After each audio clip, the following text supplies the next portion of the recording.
বাচ্চাও কয়েকটি বড় হাঁস কুকুরে খেয়ে ফেলেছে। কুকুর তাড়ানোর অনেক চেষ্টা করেও লাভ হয়নি, আবার ফিরে আসে। এখন প্রশ্ন হলো, এই কুকুরগুলোর উপদ্রব থেকে বাঁচতে বিষ দিয়ে মারা যাবে কিনা? উত্তর হ্যাঁ, এটা আপনি করতে পারবেন, বিশেষ করে যখন এটা থেকে আত্মরক্ষার জন্য আপনার আর কোনো উপায় থাকবে না, তখন আপনার জন্য এটা নাজায়েজ কিংবা হারাম হবে না।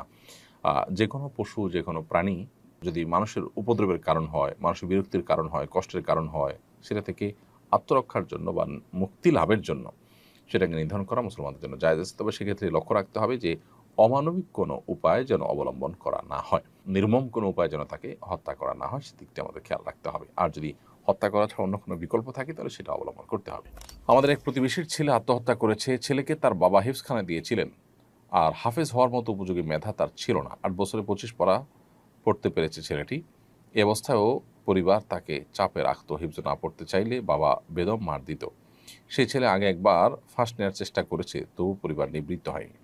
দ্বিতীয়বার সে বিষ খেয়ে আত্মহত্যা করে। এ বিষয়ে অভিভাবকদের কিছু বলবেন?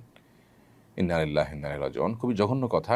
এ ধরনের ঘটনা যদি সত্যি ঘটে থাকে কোথাও, তাহলে এই অভিভাবকদের আল্লাহর কাছে তওবা নাসুহা করা দরকার। তাদের তাদের নিজেদের এই কাজের জন্য প্রায়শ্চিত্ত করা দরকার, জীবনের সবচেয়ে বড় এবং সবচেয়ে শক্তিশালী প্রায়শ্চিত্ত।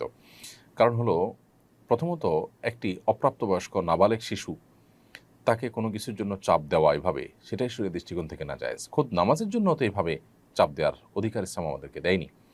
সেখানে ফরজ নামাজ, এটার চাইতে কোরআন কারীমের হাফেজ হওয়াটা তো বেশি গুরুত্বপূর্ণ নয়? তাহলে এর জন্য চাপ দেওয়াটা বেশিরভাগ ক্ষেত্রেই আমাদের আমাদের নিজেদের খাহেশ পূরণ করার জায়গা থেকে, আমরা হাফেজের বাবা হতে চাই, হাফেজ হবে, আমরা গাল গল্প দিতে পারবো, এই সমস্ত জায়গা থেকে। তো এগুলো সন্দেহাতীতভাবে ভুল। অনেক বাবা মা আছেন পড়ালেখার জন্য সন্তানকে মাত্রাতিরিক্ত চাপাচাপি করেন, যেগুলো তাদেরকে আরও বেশি ক্ষতিগ্রস্ত করে, ডিপ্রেসড করে ফেলে। তো সেই অবস্থানে যাওয়া আমাদের জন্য জায়েজ নয়। অতএব এত বড় একটা দুর্ঘটনা যে ঘটেছে, এটার হত্যার দায় কিছুটা বাবা মার উপরে চলে আসে।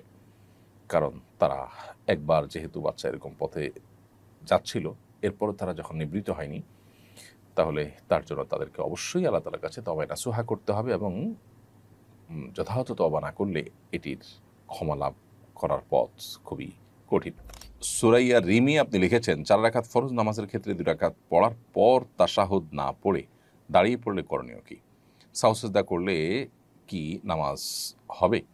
উত্তর হলো হ্যাঁ, সাহু সিজদা করলে নামাজ হয়ে যাবে। ফরজ 4 রাকাত নামাজের মধ্যে দ্বিতীয় রাকাতে বসাটা আপনার জন্য ওয়াজিব ছিল, সে ওয়াজিব তরক হয়েছে দাঁড়িয়ে যাওয়াতে, তাতে আপনার নামাজ নষ্ট হয়ে যাবে না।